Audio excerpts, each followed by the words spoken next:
Welcome to Talkin' Tigers. I'm Rachel Whittaker. Well, not too surprisingly on Monday, Les Miles called it a foregone conclusion that Brandon Harris will start against McNeese. It's a good chance to get his feet wet before SEC play storms in. So let's welcome in now our LSU beat writer, Jim Kleinpeter, to break the quarterback situation down. Jim, good to see you. Hi, Rachel.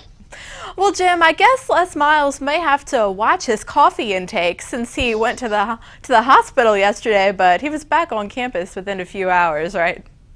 Yeah, it was kind of an odd situation. Les says it happens to him occasionally, and it happened to him in front of the head trainer, and the trainer thought he saw signs of possibly a stroke, I guess, and so insisted that he go to the hospital, and Les had to go. He said if he hadn't been around, he probably would have just gone about his day. But he was back a little after 2 and back on, and he didn't miss practice. It was all a big joke afterwards. So. Good that that's all fine. Now, how crucial is it for a more mature and more fit Brandon Harris to have this game to start before conference play at Mississippi State on September 12th, so soon, just in week 2? So, Jim, thoughts about Brandon taking the reins officially? Well, looks like they've cast their lot with him, and here's a guy that had started one game last year, had very little experience, played only a handful of snaps the second half of the season. So they've got to get him as many snaps as they can, and so I don't know how they're going to play it. He's going to start, and they've got to get ready because they've got their SEC opener on the road at Mississippi State the following week. And like I said, this is a guy who does not have a lot of real-time snaps in games, and so it's how they handle the situation this weekend is going to be interesting to see. Right, exactly. And Miles did not rule out the fact that Anthony Jennings may also get some action against McNeese. And so how do you think they might approach that situation? Do you think they bring Jennings in later in the first half or the second half, or what?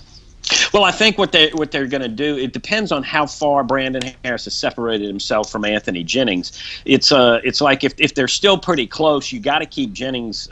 You got to get him some snaps in there so he can stay ready and he can stay interested. A kid goes into the first game against a bad team or a weak team and he doesn't play at all. It's going to be a blow to his confidence. I got to believe that Jennings is going to get a couple of series in the first half, maybe a few in the second half. I don't think they're going to go to their third-team quarterback unless there's an injury, because I think both of these guys actually both need as many snaps as they can get, and there's only going to be 70 or so snaps to go around. So I would expect them to play both guys. It's just how much is Jennings going to play? Right, exactly. I agree with you there. No harm in trying to get both quarterbacks in there, getting Brandon rather than throwing him to the wolves like they did on the road in SEC play last year against Auburn, where his lack of maturity really showed. So, but it's a new season for the sophomore, and we'll see how they involve him and Anthony Jennings possibly against the Cowboys. And Jim, we've covered a lot this summer. Thanks so much as always. My pleasure, Rachel.